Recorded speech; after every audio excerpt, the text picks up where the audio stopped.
Dari sekian banyak hal yang ada di negara ini, ada hal yang paling nggak penting, dan pasti itu salah satunya adalah ormas. Minimal itu adalah pandangan kebanyakan masyarakat di Indonesia mengenai ormas. Berapa banyak orang Indonesia yang tahu berita tentang ormas itu selain dari berita bentrokan, berita premanisme yang dilakukan oleh yang katanya oknum ormas.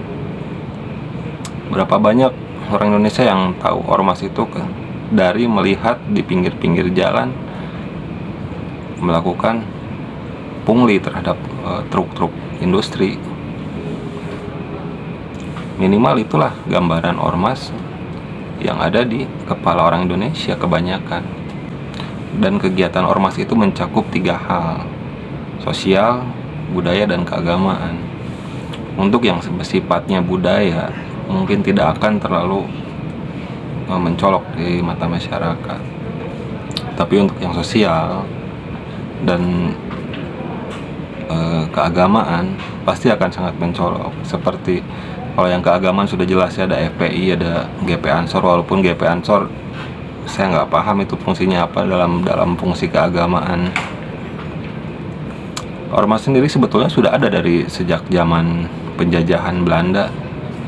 Ya, tujuannya untuk melindungi hak-hak masyarakat, untuk upaya perlindungan masyarakat. Dan setelah kemerdekaan, ormas semakin banyak, seperti GMBI, ada Pemuda Pancasila salah satunya. Sedangkan di zaman Orde Baru, ormas itu dijadikan alat oleh negara untuk mengawal kebijakan, untuk menjaga keamanan dan ketertiban. Ya, mirip-mirip fungsinya polisi sama tentara lah ya. Dan setelah reformasi, perkembangan ormas itu semakin menjamur di mana-mana. Ada kami, Komite Aksi Mahasiswa Indonesia, ada FPI, ada GP Ansor, yang fungsinya entah untuk apa. Kehadiran ormas sendiri sebetulnya dipertanyakan oleh masyarakat. Apa sih fungsinya ormas? Masyarakat nggak tahu, karena memang ormas yang dulu dengan ormas yang sekarang, apa yang dilihat oleh masyarakat zaman dulu dan sekarang sangat beda. Kalau di daerah saya itu ada di daerah kawasan industri ada, saya nggak usah sebut namanya ya, cuman ada posnya itu di daerah industri itu. Jadi setiap ada kendaraan besar lewat, itu dia ngasih aqua, ngasih air mineral yang botol 600 ml itu. Memang uangnya nggak sebanding dengan harga air mineral itu. Ya, kalau gampangnya sih jual paksa lah ya. Jadi semua truk yang lewat sana harus beli air mineral dengan harga yang jauh lebih sangat-sangat mahal. Lalu di pinggir-pinggir jalan besar malah posnya saya lihat seperti tempat nongkrong preman. Dalam pikiran saya, emang isinya orang-orang apa sih? Apa mereka nggak kerja? Apa mereka pengangguran seperti saya? Dan di tempat lain, berdasarkan kesaksian banyak orang, ya mereka tuh masuk ke toko-toko minta dengan membawa proposal yang entah isinya apa, apakah memang berdasarkan mandat dari pusat. Kalau memang iya berdasarkan mandat dari pusat, oh berarti itu sudah bukan oknum lagi, memang dari atas sampai ke bawah isinya preman, pengangguran, orang-orang tolol. Dan di kasus lain, waktu saya masih kerja di Adira, banyak orang yang memiliki hutang cicilan ke Adira. Mereka gak mau bayar dan malah menjadikan ormas sebagai tahan badan mereka. Lalu fungsi ormas untuk apa? Supaya orang gak usah bayar hutang. Jadi makin aneh lagi buat saya.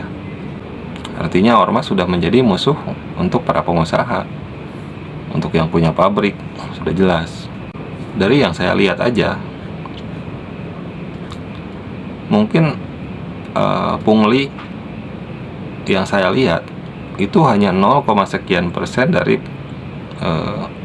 perjalanan panjang yang dilewati oleh truk-truk tersebut. Mungkin sudah berapa kali pemalakan yang mereka terima. Dan tentunya bukan semua ormas yang dimaksud ya, yang melakukan pemalakan, yang melakukan premanisme. Dan semakin kaget ketika saya mencari tahu tentang ormas di YouTube, dan yang keluar itu berita yang mengerikan menurut saya. Salah satunya yang kejadian di Langkat di Sumatera Utara. Dikatakan di berita itu oknum ketua ormas. Kayaknya gengsi banget untuk menyebutkan bahwa ya sudah ketua ormas gitu ya, sampai ditulis oknum ketua ormas. Beritanya oknum ketua ormas dibakar hidup-hidup oleh masyarakat karena meresahkan masyarakat. Jadi si ketua ormas itu yang katanya oknum kemana-mana bawa parang dalam keadaan mabuk, lalu dia ya mengancamlah ke warga-warga yang bertemu dengan dia. Lama-lama warganya gerah, sampai suatu hari kejadian dia mendatangi perempuan sambil mengacungkan parang dan ya mengancam. Sontak warga langsung menghajar itu yang katanya oknum. Dan itu ketua ya, ketua ormas. Apakah itu ranting atau cabang saya kurang ngerti. Cuman dikatakan di berita itu ketua ormas. Artinya kalau yang ketuanya seperti itu, yang bawahnya seperti apa? Yang di atasnya benar aja, di bawahnya belum tentu benar. Apalagi kalau di atasnya seperti itu, mabuk, bawa parang kemana-mana, mengintimidasi rakyat, mengintimidasi masyarakat. Yang bawahnya ya sama aja, bahkan mungkin lebih parah. Lalu pertanyaan banyak orang, yang bukan cuma pertanyaan saya tentunya ya, apakah masyarakat butuh ormas? Apa pendapat mereka soal ormas? Ini dia cuplikan pendapat publik, bukan negara dan pejabat ya, cuplikan publik ini dia. Berfungsi sih kalau kata gue, buat ini, markir kondangan. Takut sih enggak, cuma kayak takut rusuhnya doang. Kalau cemas khawatir wajar lah, karena posisinya ya saya sebagai warga sipil ya, pengennya sih aman-aman aja ya, nggak ada kisru antar. Ormas sekarang ini sudah berbeda dengan masa lalu, sudah beda jauh. Kalau masa lalu mementingkan masyarakat luas, sekarang ini hanya mementingkan kelompok saja. Menurut gue pribadi sih nggak ada sih fungsinya, karena malah bikin masyarakat takut dan bisa ganggu, sebenarnya sih ganggu kayak juga pedagang-pedagang juga sih. Dan terbesit juga pertanyaan iseng di kepala saya, sebetulnya apa sih prestasi ormas itu? Ya tentunya kita mempertanyakan itu karena memang kita nggak tahu ormas itu dalamnya apa, isi keorganisasiannya seperti apa, kita nggak tahu. Selain dari berita yang dari insight yang memang kita dapat sendiri, berita di televisi, berita di YouTube, bahkan dengan pengalaman sendiri, dan semuanya negatif. Dan balik lagi, tidak semua ormas ya, jadi jangan baper. Nanti ada yang komen, wah ormasnya gini, ya bodoh amat. Ini kan saya bilang nggak semua ormas tertentu, cuman nggak usah juga saya bilang namanya, apakah PP, apakah atau apa. Disinilah peran negara dibutuhkan dalam mengatur harus seperti apa ormas, apakah mereka perlu dibubarkan atau mereka perlu dibina. Jangan cuma negara itu hanya mencatat, oh di Indonesia itu ada ormas 1, 2, 3, ini namanya ini, tujuannya ini, visi misi ini. Kalau memang kayak seperti kasus tadi ya, yang di Langkat, ketuanya seperti itu, sudah pasti sampai ke bawah-bawahnya ya bobrok. Terus untuk apa dipertahankan? Minimal yang rantingnya itu yang dibubarkan. Jangan sampai beritanya cuma hanya negara sudah berusaha, negara melakukan pembinaan, tapi ya nyatanya dengan adanya ormas, masyarakat kita tuh jadi makin cemas. Masyarakat kita ngerasa nggak aman, para pedagang merasa nggak aman, para pengusaha merasa nggak aman.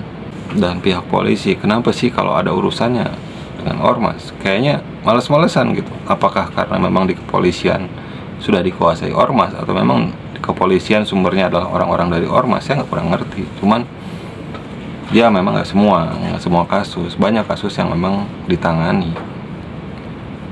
Cuman PR-nya ya harusnya semua kasus lah, jangan kasus-kasus tertentu yang memang sudah sangat fatal baru ditangani. Ingat, polisi itu tulisannya besar loh, mengayomi masyarakat. Jangan sampai masyarakat menjadi alergi juga sama polisi, selain alergi sama ormas.